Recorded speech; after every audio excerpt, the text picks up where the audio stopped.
এটি খুব সুন্দর জঙ্গল ছিল। ওই জঙ্গলে সব পশু পাখিরা একসাথে দিন কাটাচ্ছিল। তাদের মাঝে অনেক ভালো বন্ধুত্ব ছিল। তারা একজন অন্যজনের বিপদে পাশে দাঁড়াতো। বন্ধুরা, আজকে আমরা কোথায় ঘুরতে যাব? তোমরা কি এই বিষয়ে ভাবলে কিছু? এতদিন তো এই জঙ্গলে অনেক ঘাস খেয়ে বেড়ালাম। হ্যাঁ, আমিও তো তাই ভাবছি। এই জঙ্গলে তো রোজ ঘাস খাই, আর প্রতিদিন একই জায়গায় ঘাস খেতে খেতে মুখ একদম তেতো হয়ে গেছে। তাই আমার মনে হয় এবার আমাদের অন্য কোথাও যাওয়া দরকার। চলো আমরা কালকে সবাই মিলে অন্য কোথাও ঘুরতে যাই। এখন আমরা নিজেদের গুহায় চলে যাই। চলো। এরপর সব পশু পাখিরা যে যার গুহায় চলে যায়। এভাবেই সেই দিনটা কেটে যায়।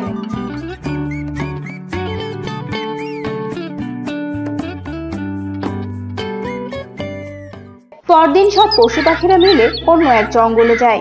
সেখানে অনেক ঘাস ছিল। বাবা, এখানে কত সুন্দর সুন্দর ঘাস, আর আমরা কিনা এতদিন এগুলোর কোনো সন্ধান পাইনি। বাহ, এখন থেকে আমরা রোজ এখানে ঘাস খেতে আসবো। এখন চলো আমরা আমাদের ছেলে মেয়েদের জন্য ঘাস নিয়ে যাই। এরপর সবাই ছেলে মেয়েদের জন্য ঘাস নিয়ে আসে।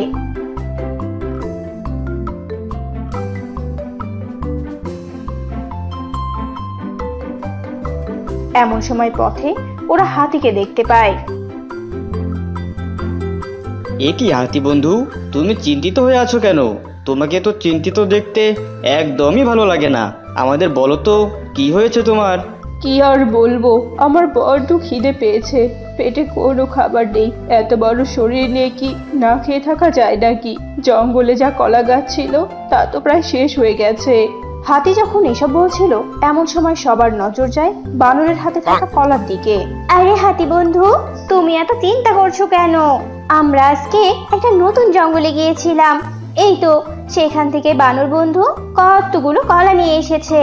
এখন থেকে তুমি রোজ আমাদের সাথে যাবে আর কলা নিয়ে আসবে, বুঝেছো? আর কলার গাছগুলো খেতে পারবে। সত্যি বলছো তোমরা? তোমরা অনেক ভালো। কত সুন্দর একে অন্যের বিপদে পাশে দাঁড়াও, আমাদের সাহায্য করো। আমাকে তোমরা অনেক বড় বিপদ থেকে বাঁচালে। ওভাবে বলো না বন্ধু, আমরা একে অন্যের বিপদে দাঁড়াবো, এটাই তো আমাদের ধর্ম। আজকে আমরা তোমার বিপদে দাঁড়িয়েছি, কাল তোমরা আমার বিপদে দাঁড়াবে। এরপর ধন্যবাদ দিয়ে যে যার বাড়িতে চলে যায়। আর ছাগল তার মেয়ে শশীর জন্য ঘাস নিয়ে আসে। ঘাস? ও মা, কত সুন্দর ঘাস! আমাকে একটু খেতে দাও মা, আমি একটু ঘাস খাবো, আমাকে একটু ঘাস খেতে দাও। শশী ঘাস খেয়ে নেয়। মা, ও মা, আমাকে নিয়ে যাও না কেন গো? আমিও তোমার সাথে যাব, তোমার সাথে ঘাস খেয়ে বেড়াবো। আমাকে কালকে থেকে নিয়ে যাবে কিন্তু। ওরে আমার পাখনা মেয়ে রে, তুই এখন অনেক ছোট আর বড় পাকা পাকা কথা বলিস। তাই তোকে এখন যেতে হবে না, আমি তোর জন্য নিয়ে আসবো ঘাস। কেন? বাইরে কি আছে শুনি যে আমি যেতে পারবো না? শিয়াল আছে মা, দুষ্ট দুষ্ট শিয়াল। তোকে নিয়ে গেলে যদি নজর পড়ে তখন তো তোকে ধরে ঘাড় মোটকে খাবে। তাই আর একটু বড় হয়ে নে, তারপর দেখা দিবি, আর তখন আর একটু বুদ্ধিও হবে তোর। হ্যাঁ, এখন মনে হয় আমি বোকা। শুনো, আমি এখন ভীষণ চালাক হয়ে গেছি, বড় হয়ে গেছি। দেখো দেখো, একদম তোমার সমান হয়ে গেছি। হ্যাঁ হ্যাঁ, তাই তো দেখতেই পাচ্ছি। এখন চুপটি করে ঘুমিয়ে পড়। শশী ঘুমিয়ে পড়ে। এভাবেই দিন কাটতে থাকে। একদিন সকালে মা তো বাইরে খাবার খুঁজতে চলে গেছে, এখন তো আর কেউ নেই। আমি বরং বাইরে বেরিয়ে পড়ি আর চারদিকটা একটু ভালো করে ঘুরে দেখি। আজ আমি পুরো জঙ্গল ঘুরে বেড়াবো। মা বাড়ি আসার আগে ফিরে আসবো, মা কিছুতেই জানতে পারবে না। শশী গুটি গুটি পায়ে বাড়ির বাইরে যেতে থাকে আর চারদিকটা দেখতে থাকে।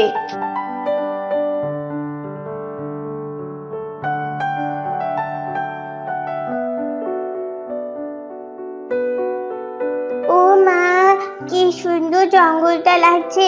চারদিকে কত সুন্দর শুনশান নীরবতা, ফুল ফল।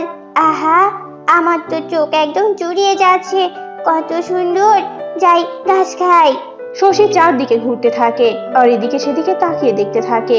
আর ধীরে ধীরে শশী গভীর জঙ্গলের দিকে এগিয়ে যেতে থাকে।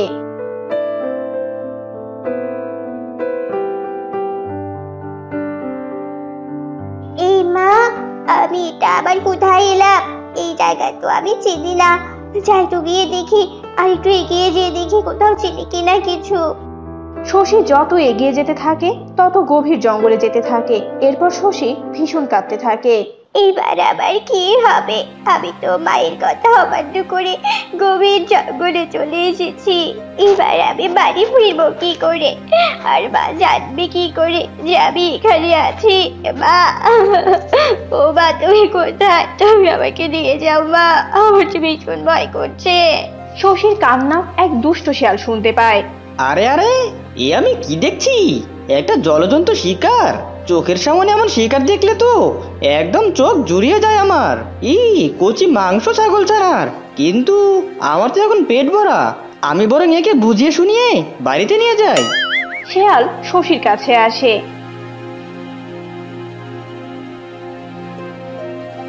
এ কি ছানা, তুমি কাঁদছো কেন? আহারে, এমন ছোট মেয়েকে কি কান্না করা মানায় নাকি? আমি আমি পথ হারিয়ে ফেলেছি। এখন বাড়ি যাব কি করে? আমার মা বারণ করেছিল, আমি তবু এখানে এসেছি। আমি মায়ের কাছে যাব, আমাকে মায়ের কাছে নিয়ে যাও। মায়েদের কথা শুনতে হয় ছানা। দেখলে তো এখন ঠিক বিপদে পড়লে। এখন চলো আমার সাথে, আমার বাড়িতে আজকে রাতটা থাকো। এরপর আমি ঠিক তোমাকে বাড়িতে পৌঁছে দিব, নয়তো এই জঙ্গলের হিংস্র পশু তোমাকে খেয়ে ফেলবে। হ্যাঁ, মা বলেছিল শয়তান শিয়াল আছে নাকি এই জঙ্গলে। আরে বাহ, তার মানে ছানাটা আমাকে চিনতে পারেনি। ভালোই হলো, আমার খেতে আরো সুবিধা হবে।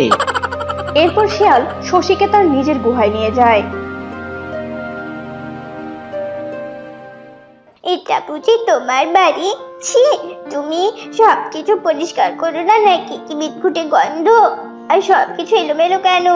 হ্যাঁ, আসলে আমি তো কিছু গুছিয়ে রাখি না। তুমি তুমি চিন্তা করো না, আমি তোমার রুম গুছিয়ে দিব। তোমারও তো কাজ করতে হবে না ছোট্ট ছানা, তুমি বসে থাকো, আমি 5 মিনিটের মধ্যে আসছি। শিয়াল চলে যায় আর শশী গুহার ভেতরে হাঁটতে থাকে আর কর্নারে কিছু পশুর শরীরে চামড়া পড়ে থাকতে দেখে। কি, তাই তো বলি, এখানে এত বিদঘুটে গন্ধ কেন? তার মানে এই পশুটাই শিয়াল। এবার আবার কি হবে? আজকে তাহলে সত্যি সত্যি আমাকে শিয়ালের পেটে যেতে হবে। বাইরা যা বলে তাই সত্যি হয়, এটা আমি এখন ঠিক বুঝতে পারছি। শশী আবার ভয়ে কাঁদতে থাকে। এমন সময় শশীর জঙ্গলে টুনি পাখি চলে আসে। কি টুনি মাসি, দেখো না, আমি এই দুষ্ট শিয়ালের ফাঁদে পড়েছি। আমাকে তুমি বাড়ি নিয়ে চলো মাসি, আমি মায়ের কাছে যাব।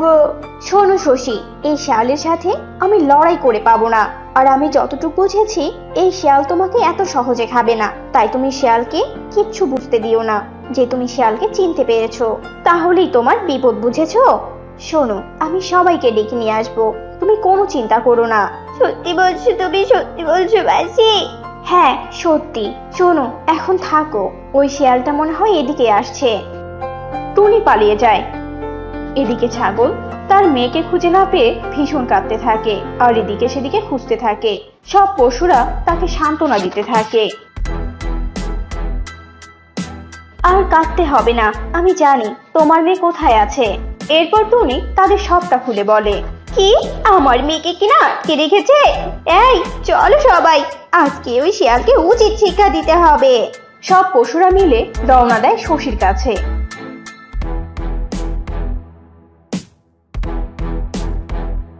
এদিকে, এই যে ছোট্ট ছানা, তুমি বাড়িতেই থাকো, আমি আসছি। রাতে এসে আমি আমাদের খাবারের ব্যবস্থা করব। আচ্ছা ঠিক আছে মামা। এরপর শিয়াল বাহির থেকে দরজা লাগিয়ে চলে যায়। আমাকে কেউ বাঁচাতে এলো না। রাত প্রায় হয়ে এলো, আজকে রাতেই আবার মরে যেতে হবে। এমন সময় সবাই সেখানে আসে আর দরজা খুলে শশীকে উদ্ধার করে। আমাকে ক্ষমা করে দিও মা, আমাকে ক্ষমা করে দিও, আমি আর কখনো তোমার অবাধ্য হব না। আচ্ছা ঠিক আছে, তবে শোনো সবাই তোমরা, আজকে ওই শিয়ালকে উচিত শিক্ষা দিয়েই ছাড়বো। এরপর সবাই শিয়ালের জন্য রাতে অপেক্ষা করতে থাকে। এদিকে রাতে শিয়াল বাড়িতে আসে। ছাগল ছানা, ও ছাগল ছানা, কোথায় তুমি? এখানে এসো। এরপর সব পশুরা মিলে শিয়ালের উপর ঝাঁপিয়ে পড়ে। মারো মারো সবাই, একদম মেরে ফেলো আজ ওকে। এরপর সবাই শিয়ালকে মেরে ফেলে। এক বনে এক পাজি শিয়াল বাস করত। পাজি শিয়ালের স্বভাব ছিল বনের পশুদের সাথে বন্ধুত্ব করে তাদের শিকার করে খাওয়া। আর ওই বনে একটি ছোট্ট ঝিলের পাশে বাস করত এক হাসি এবং তার 2 ছানা। একদিন ওই বনের হালুক বাঘ একটি শিকার মেরে গুহার পাশে রেখে ঘুমিয়েছিল। ওই দিক দিয়ে যাচ্ছিল সেই পাজি শিয়াল। আমি চাইলাম যারে ভাবে পাইলাম না তারে, সে এখন বাস করে পূর্বের জঙ্গলে। এমা, এটা আবার কি? আরে এ তো দেখছি হরিণ। ওরে বাবা, এখানে আমার বাঘ মামা দেখছি ঘুমিয়ে আছে। আহা, কতদিন হরিণের মাংস খাই না। বেটা মামু তো জব্বর ঘুম দিয়েছে। এই সুযোগে হরিণটি খেয়ে কেটে পড়ি। এই বলে পাজি শিয়াল হরিণটি খেয়ে ফেলে। আর তখনই বাঘের ঘুম ভেঙে যায়। বাঘকে ঘুম থেকে জেগে উঠতে দেখে পাজি শিয়াল বলে, আরে আরে, মামু তো জেগে গেছে। এখানে আর 1 সেকেন্ডও থাকলে হরিণকে খাওয়ার অপরাধে এই বাঘ মামা আমাকেই খেয়ে ফেলবে। পালাই রে বাবা, পালাই। এই বলে পাজি শিয়াল সেখান থেকে পালিয়ে যায়। বাঘ পাজি শিয়ালকে দেখতে পেয়ে বলে, আরে আরে, এটা পাজি শিয়াল না? এভাবে দৌড়ে পালালো কেন? এ কি, আমার শিকার কোথায় গেল? ওরে আরামজাদা শিয়াল, তাহলে তুই আমার শিকার এভাবে চুরি করে খেয়ে গেলি? তোকে যদি কোনোদিন আমি সামনে পাই, সেদিন হবে তোর শেষ দিন। কত কষ্ট করে শিকারটা ধরেছি। এভাবেই কেটে যায় সেই দিনটি। আরে ধুর, এভাবে পায়ের উপর পা তুলে বসে থাকলে কি চলবে? পেট তো ভরাতে হবে। আশেপাশে তো শিকারের ছিটে ফোটাও দেখছি না। ওই তো সামনে একটা ঝিল দেখা যাচ্ছে। যাই, ঝিলে যদি কোনো মাছ ধরতে পারি তাহলে পেটের ইঁদুরটা অন্তত থামবে। এই বলে পাজি শিয়াল ঝিলের কাছে যায়।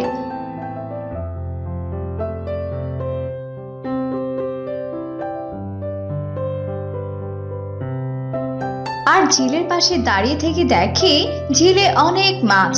এখানে তো দেখছি অনেক মাছ, কিন্তু শালার এই মাছগুলো আমি ধরবো কি করে? এভাবে কতক্ষণ মুখটা পানির মধ্যে ধরে রাখবো? আরে ধুর, আমার দ্বারা মনে হচ্ছে সম্ভবই না। আরে ঝিলের মধ্যে ওরা কারা? ওগুলো তো দেখছি হাঁস, আবার 2টো ছানাও দেখতে পাচ্ছি। ওই দেখ, কি সুন্দর মনের সুখে মাছ ধরে খাচ্ছে। আবার ছানাদেরও দেখি ধরে ধরে দিচ্ছে। হাসিকে একটু ডেকে বলি, ও হাসি, হাসি, এই যে আমায় দেখতে পাচ্ছ? আমি শিয়াল গো। পাজি শিয়ালের ডাক শুনে হাসি তার ছানাদের নিয়ে তার কাছে আসে। কি ব্যাপার গো শিয়াল ভাই, কি হয়েছে? তুমি আমায় ডাকছিলে কেন? কি বলবে? যা বলবে ওই ডাঙায় থেকে বলো। আসলে হাসি বোন, বনে খাওয়ার মতো কোনো শিকার পাইনি, তাই এই নদীর ধারে এলাম মাছ ধরতে। কিন্তু হাসি বোন, আমি তো মাছ ধরতেই পারছি না, বড্ড খিদেও পেয়েছে। তুমি যদি আমাকে একটু মাছ ধরে দিতে তাহলে আমার ক্ষুধা মেটাতাম। তুমি আমায় বিশ্বাস করতে পারো হাসি বোন, আমি তোমাদের কোনো ক্ষতি করব না। দয়া করে আমাকে কিছু মাছ ধরে দাও না গো। তোমার মতো পাজি শিয়ালকে সাহায্য করতেও তো আমার খুব ভয় হয়, কিন্তু এত করে যখন তুমি বলছো তাহলে ঠিক আছে, আমি তোমাকে মাছ ধরে দিচ্ছি। সত্যি হাসি বোন, একজন পাখি বোঝে পশুর দুঃখ। তুমি অনেক ভালো গো। এরপর হাসি নদী থেকে টপ টপ করে কিছু মাছ ধরে শিয়ালকে দিয়ে দেয়। শিয়াল মনের সুখে মাছ খেতে থাকে। আচ্ছা হাসি বোন, তুমি তোমার ছানাদের নিয়ে কোথায় থাকো? এই নদীতেই কি থাকো? তোমার কি কোনো ঘর নেই? আছে তো, আমার ঘর আছে। আমি ওই ছোট্ট গুহাতে থাকি। সন্ধ্যা হলে নদী থেকে উঠে গুহায় যাব।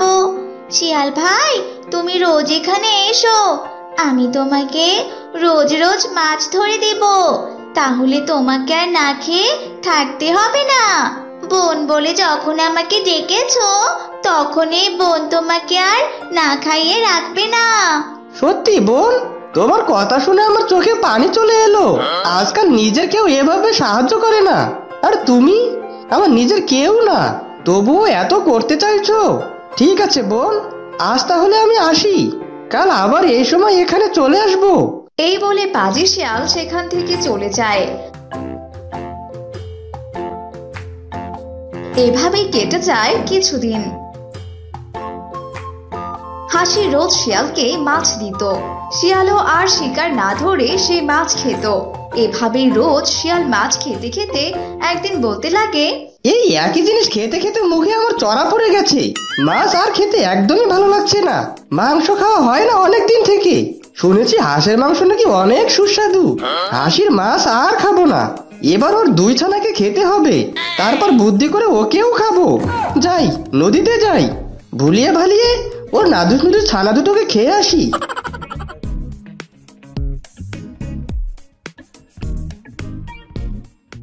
কি ব্যাপার, আজ তো দেখছি হাসি নেই। ভালোই হলো, ওর ছানা দুটো তো আছে। এই যে সোনামণিরা, তোমার মা কোথায় গিয়েছে? আমি তোমাদেরকে আমার বাড়িতে নিয়ে যেতে এসেছি। আজ আমার জন্মদিন। জন্মদিনের অনুষ্ঠানে আমার অতি আদরের ভাগ্নিরা না থাকলে কি চলে? তাই তোমাদের নিতে এলাম। কিন্তু মামা, মা তো নেই। মা এগিয়ে না হয় তারপর যাব। তুমি একটু অপেক্ষা করো কেমন? আমার মা এক্ষুনি চলে আসবে। তোমার জন্মদিনে খালি হাতে তো আর যেতে পারি না। ওরে বদমাস ছানা, মাকে ছাড়া যাবি না? আরে সোনামণিরা, তোমার মা আসতে আসতে আমরা না হয় এই ডাঙায় বসে একটু খেলা করি। কি বলো তোমরা? আচ্ছা আচ্ছা, ঠিক আছে মামা, ঠিক আছে, আমরা আসছি। চল বোন চল, মামার সাথে গিয়ে খেলা করি। এই বলে 2 ছানা নদী থেকে ডাঙায় উঠে আসে। এসেছো, এসো এসো, আমরা খেলা করি, তবে খাওয়া খাওয়া খেলা। সে কি খাওয়া খাওয়া খেলা? সেটা আবার কি? তবে কি মামা, তুমি আমাদেরকে খেতে চাইছো? বাহ, তোদের মাথায় তো দেখছি অনেক বুদ্ধি। মাছের মাথা খেয়ে খেয়ে এই বুদ্ধি গজিয়েছিস বুঝি? হ্যাঁ হ্যাঁ, আমি এখন তোদের দুজনকেই খাবো। এই বলে পাজি শিয়াল হাসির 2 ছানাকে খেয়ে ফেলে।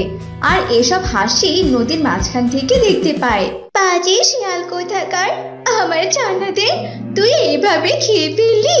তোর আর কখনোই ভালো হবে না। ঠিক এভাবেই তোর মৃত্যু হবে। এসব বলে হাসি কান্না করতে থাকে। আর শিয়াল 2 ছানাকে খেয়ে নাচতে নাচতে বনের ভেতরে যেতে থাকে। আর তখনই তার সামনে বাঘ চলে আসে। ওরে হারামজাদা, সেই দিন তুই আমার শিকার চুরি করে খেয়ে পালিয়েছিস। আজ কি করে পালাবি শয়তান? আমার শিকার খাওয়া, দাঁড়া দেখাচ্ছি মজাটা। ওরে বাপরে, এই বাঘ তো আমাকে আজ তো চিবিয়ে খাবে। সময় থাকতে এখনই পালাই রে বাবা। চাচা, আপন জীবন বাঁচা। এই বলে পাজি শিয়াল সেখান থেকে পালাতে থাকে। কিন্তু বাঘের সাথে সে কিছুতেই দৌড়াতে পারে না।